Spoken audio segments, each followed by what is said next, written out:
Welcome to the Honest Mamas podcast, where we talk about the emotional and spiritual aspects of the motherhood journey. We are a team of honest mamas. Myself, Melissa, Sophie, and Claire. We are psychotherapists, moms, and friends. Join us as we get real about the topics that matter to you.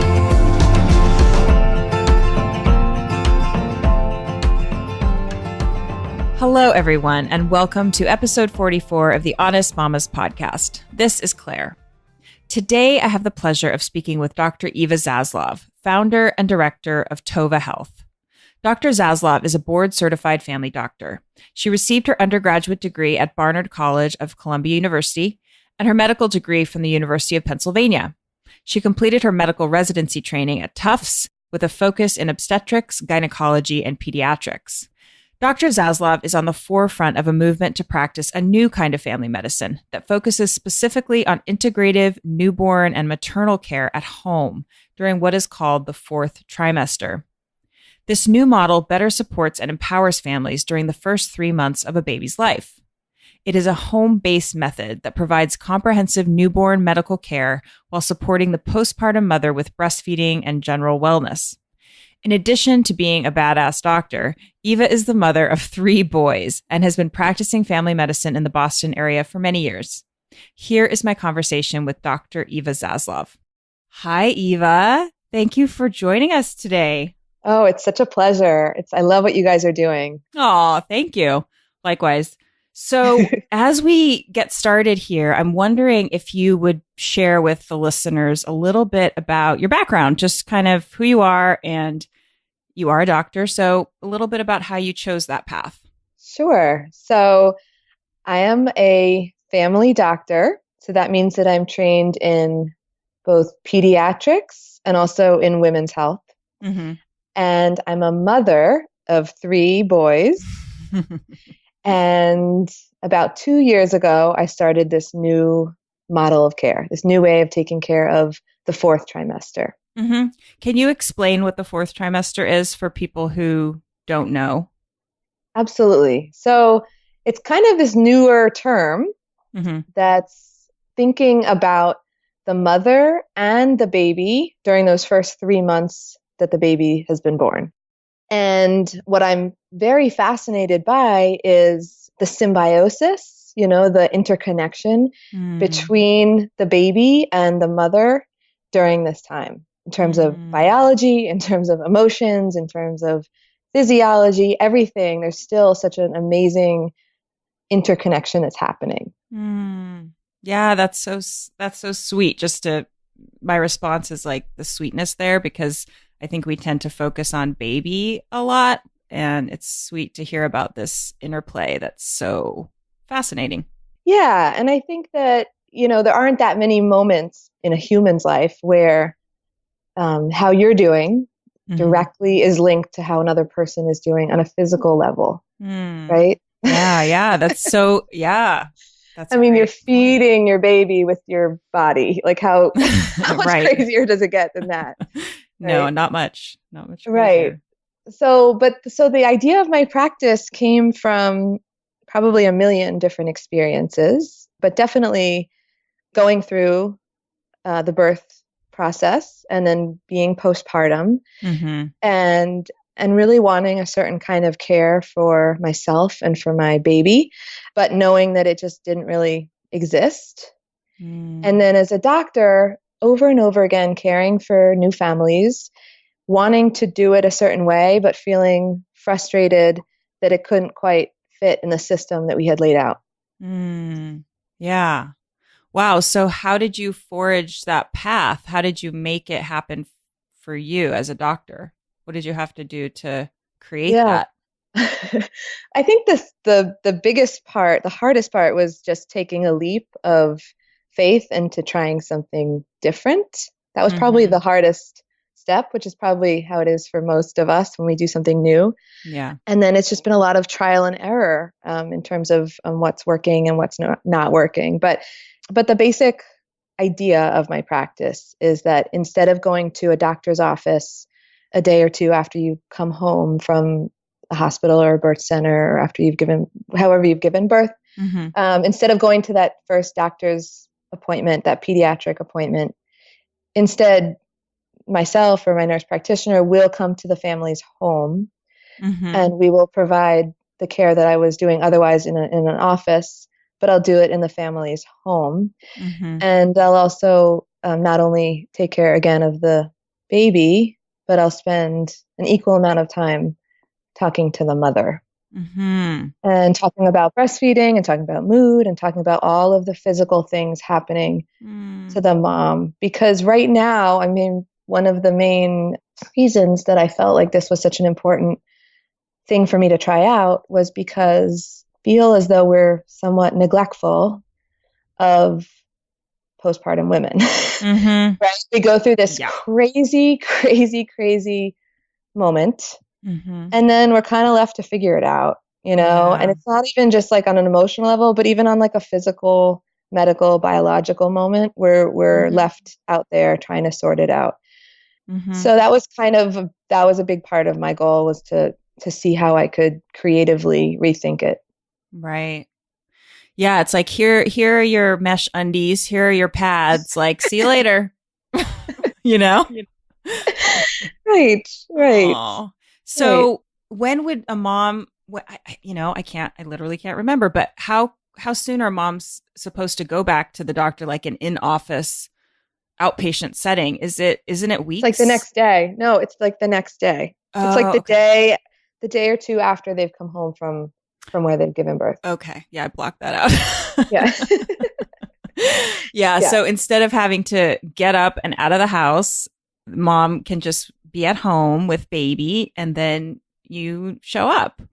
Right. And it's not just like a convenience matter, honestly. I think it sounds very sweet, but like as a physician, I mean, I was over and over again taking care of babies, right? I would see, you see a variety of people each day. So you'd see, a kid that maybe had the flu. And then the next visit, you were literally seeing a newborn baby who was 3 days old. And I felt like this is not ideal. A newborn baby should not be sitting next to someone with the flu in a waiting room. Oh, yeah. You get evaluated. And the other thing is that, I mean, 1/3 or so of women are having C-sections, right? Yeah. It's very unusual for the medical community to ask people that have just had surgery a few days later to carry a heavy thing like a car seat, and then travel and then wait in a waiting room. Like there were all these things that I think we're not doing intentionally. Obviously, there's a lot of love and everyone wants the best for our new families, but it's like we're, again, sort of separating this moment into caring for the baby and caring for the mother. And it's very, very interconnected. And we're not looking at the whole story. And I think there's a lot of problems that are coming from that. Do you know what I'm saying? Yes, so like, I hear you. Physically, like a woman needs to heal. Like it's not like a convenience matter. It's like a physical, we are bleeding and and there's stuff happening. So I really, it was bugging me. It was really bugging me as a doctor. It was bugging me. It was bugging me that we were bringing families back sometimes every few days so that we could weigh their baby in the doctor's office. Like it didn't, that was silly to me. So I give the families baby scales that they can weigh their baby by themselves. Like they're just these very, very, I think, simple, intuitive things that we're not doing in this country. I mean, what I'm learning about more and more is around the world, there are many, many systems that do some version of this, where there's care that's offered. It's fascinating to look at the different cultures and all of these ancient, brilliant traditions, follow a lot of rituals, where families need to be home and not running around. And there's so much wisdom in these things.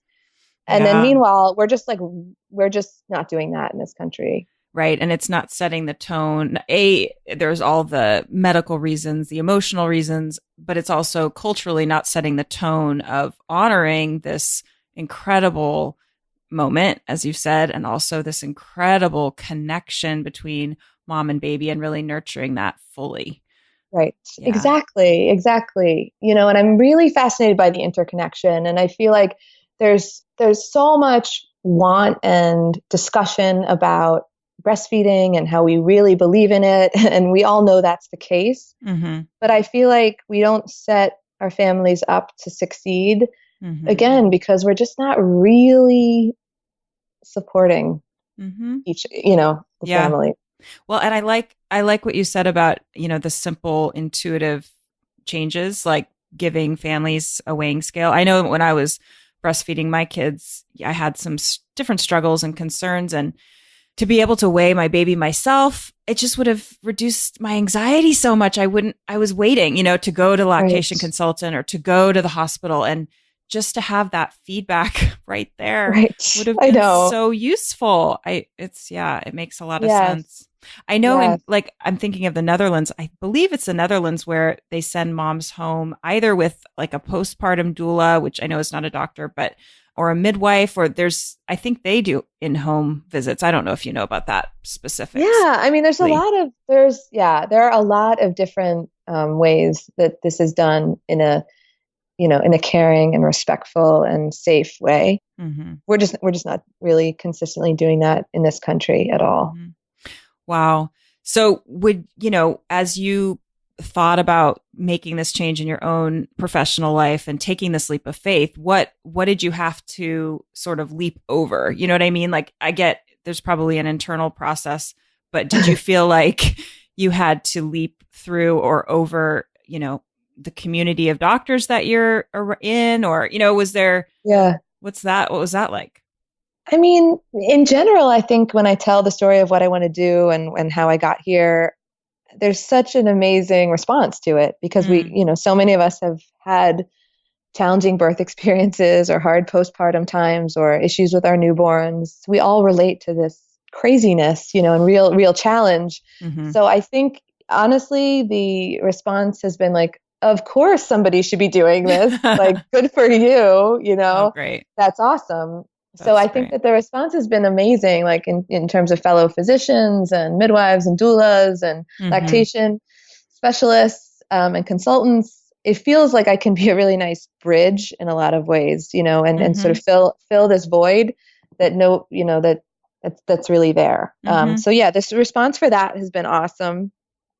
I kind of took it on, and maybe I'm a little bit stubborn, but I really wanted to figure out this thing. I wanted to figure out this model and make it something that was accessible, and that could work for many families. So I decided I was going to take insurance, and wow, so that was like that was a bold choice, I think, at the time. But we figured that out, and I'm like, getting paid by insurance plans and families of all different, socioeconomic statuses and awesome. That's so great. Spaces can do it. And it really seems to really work for all sorts of folks, whether you've had a home birth or a C-section or you have twins or you have, many other children. Like the model seems to help pretty much everyone.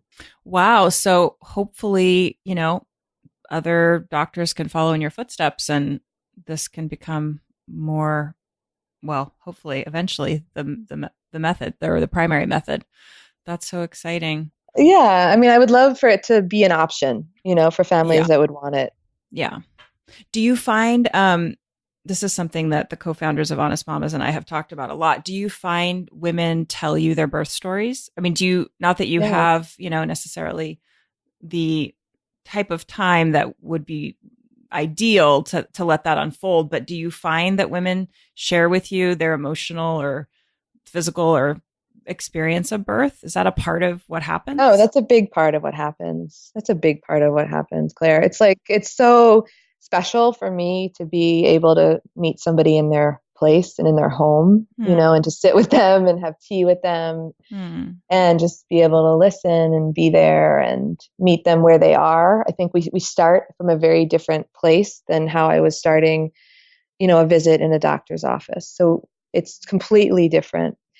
And we spend a lot of time talking about the birth story. I love listening. I often will have families will recommend that people write out their story, and then I can, at the next visit, I can just listen to it, and I'm starting what's so really beautiful. Yeah. Well, it's so important. We hold on to this stuff, right? We hold on to this stuff. And I think especially at the beginning, like it's all very fresh in the The details are there. Mm-hmm. What's really fun about my mom, what's happening is that there's a community part that had been bugging me from the beginning. Like I felt like I was meeting these amazing families and I loved going to their homes. But I think what's so unique and interesting about the fourth trimester is that you really are like in this twilight zone, like isolated twilight zone where I'm sure you talk about this and think about this too, but you're somewhere between like being all alone and having zero space to yourself, right?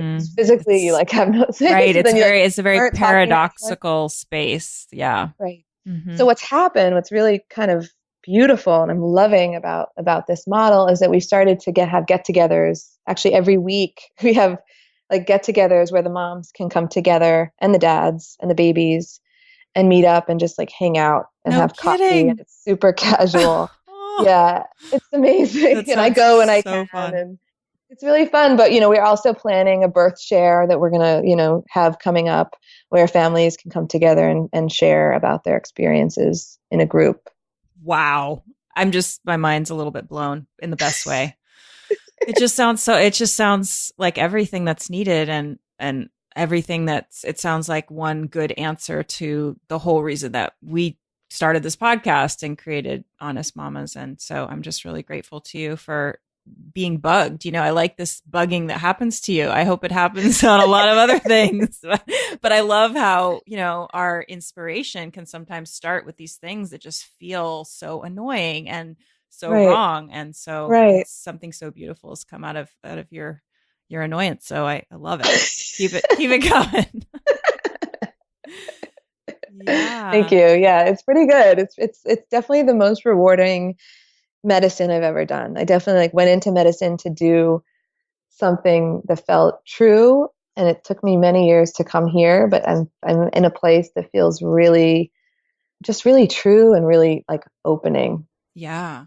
So Eva, you talked about this symbiotic experience that moms and babies are having in this fourth trimester. Can you say a little more about what that is biologically? Sure. Yeah, it's again, I'm like really fascinated by this as a doctor and as a artist and as a like thinker. It's just so interesting to me.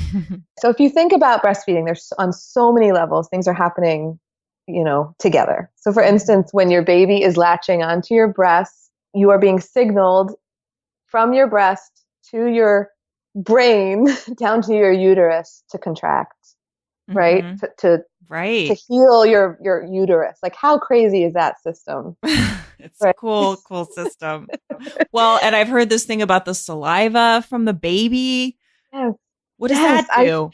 Well, I don't know. I think that's like still very new and a little bit of a like theory still. I don't know that there's a ton of data on it, but yeah, there's fascinating, really, really, really fascinating theories and some early evidence that, what's happening in the baby's saliva is interacting inside of the woman's breast to then make, the right breast milk, that will help heal the baby with what the baby's having. But it's even just like thinking about, and this is insane, but breast milk completely changes composition over time to meet the needs of the baby. I mean, even that alone is pretty nuts to think about. It's pretty wild.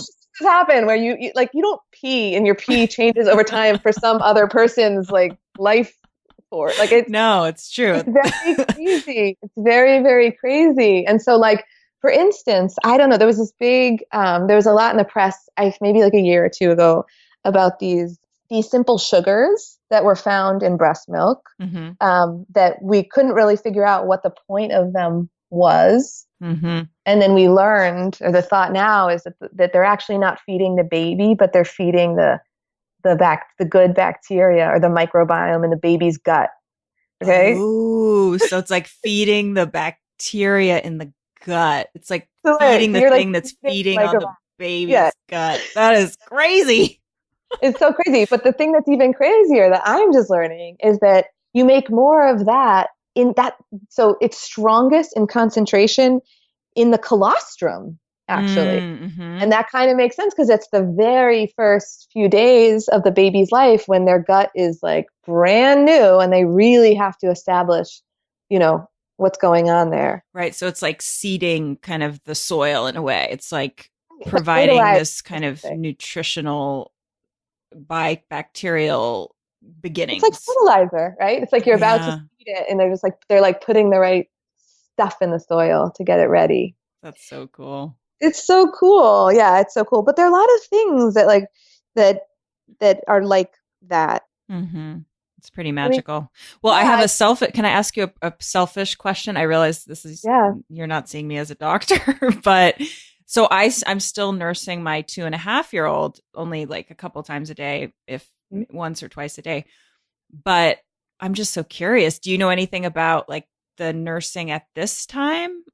I'm assuming it's contributing to her immunity. Totally. Oh yeah. I mean, it's still doing all of that for sure. It's just that the amount of protein and like carbohydrate and growth factors and all this stuff and vitamins, all these things are shifting as the baby's getting older. Wow. And it seems like the more we're learning, it's exactly what the baby needs at the right time. That's spectacular. It's really spectacular. So the nursing also affects the uterus. Is there anything else that's happening? I mean, maybe you want to talk a little bit about the emotional symbiosis or, interconnectedness or I'm interested very much in kind of brain science and how even eye gazing and all of that is affecting both mom and baby, I would imagine. Totally. Yes. I mean, I think there's a ton of interconnection there. And I think that obviously like the wellness of the mom affects the wellness of the baby and the wellness of the baby affects the wellness of the mom. Mm-hmm.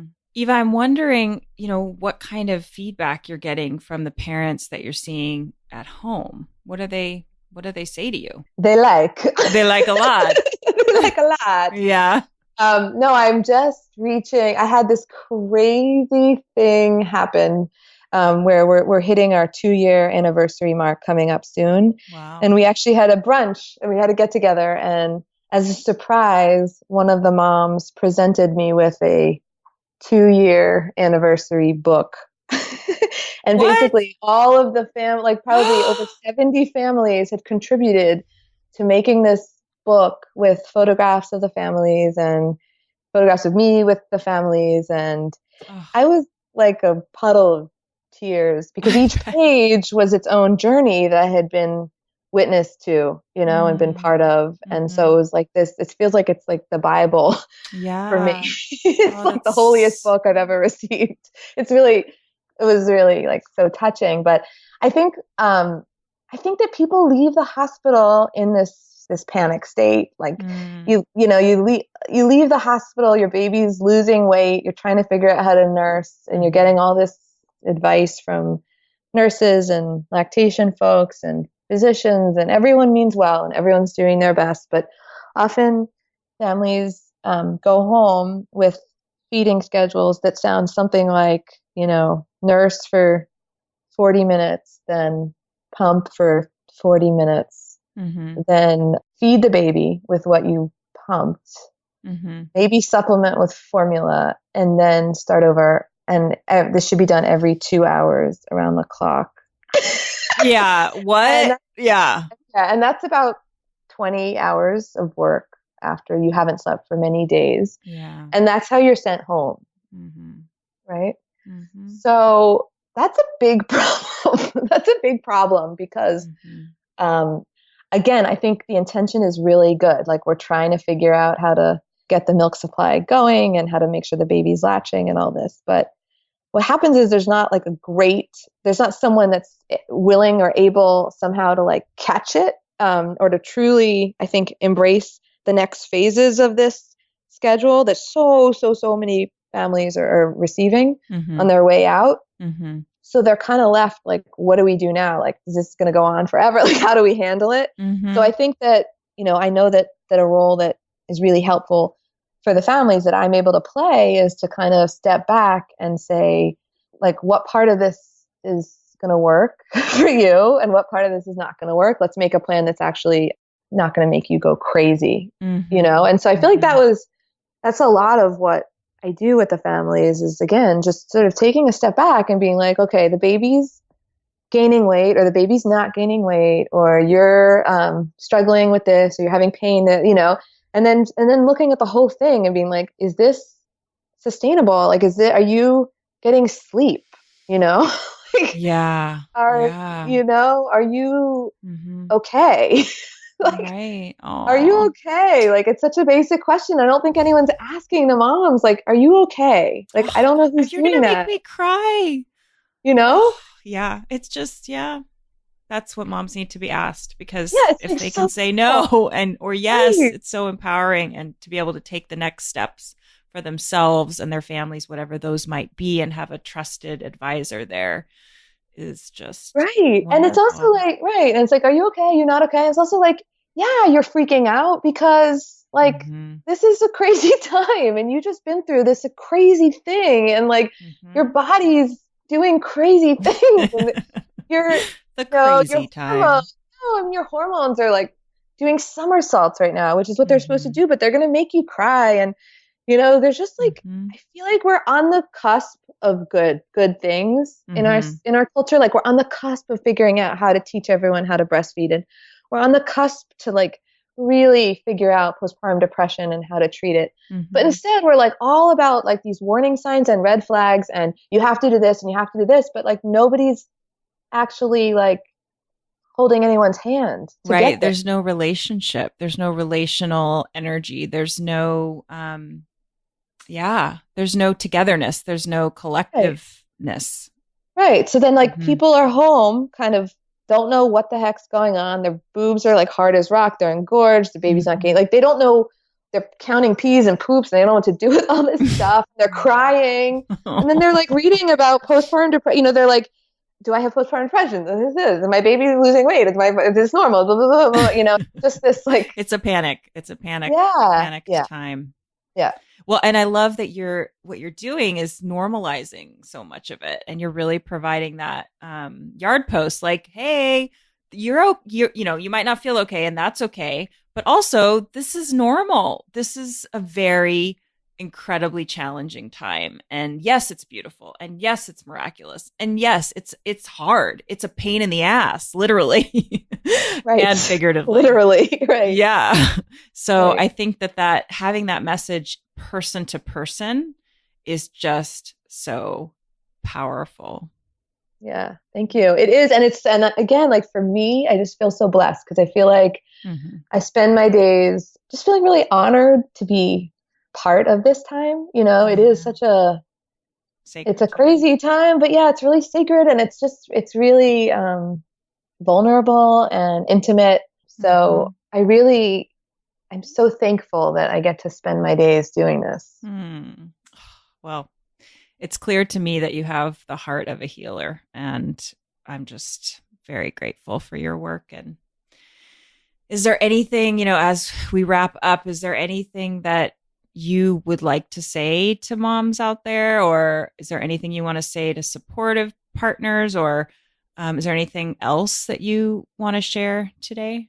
So many thoughts. It's been such a pleasure to chat with you, and I really I love what you're doing, and I think that in some ways we're on similar missions. In that, it's a real journey that we're going on, and it's beautiful and it's hard, and I think that if there's any way for us to tell our stories in an honest way and to be able to listen, without judgment, and to hold people's hands and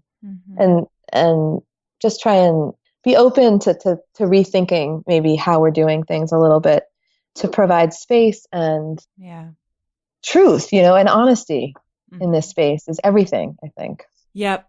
I agree. And I support that also.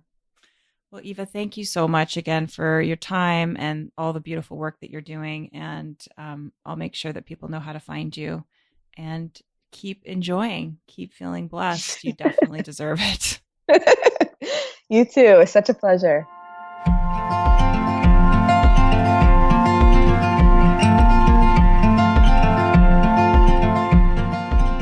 Thank you so much for joining us for today's episode. For too long, mothers have been celebrated and supported during pregnancy, but not given the same amount of attention or care postpartum, many making the majority of contact with doctors primarily when bringing their newborns in for care. Thankfully, Dr. Zasloff is helping change that by moving us toward a more integrative postpartum care approach that takes mom's multifaceted needs into account, making ample space for her physical and emotional needs and focusing on creating a supportive relationship between medical provider and the family. Because the truth is, a supported mom means a healthier baby. I'd like to thank Dr. Zasloff for her commitment to this truth and for the heart-centered care she provides her patients. If you'd like to contact Dr. Zasloff or find out more about her work, please visit www.tovahealth.com.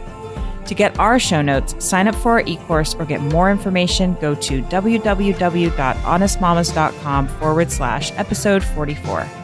Also, join our community on Facebook by going to www.facebook.com/Honest Mamas Community, where these conversations will continue.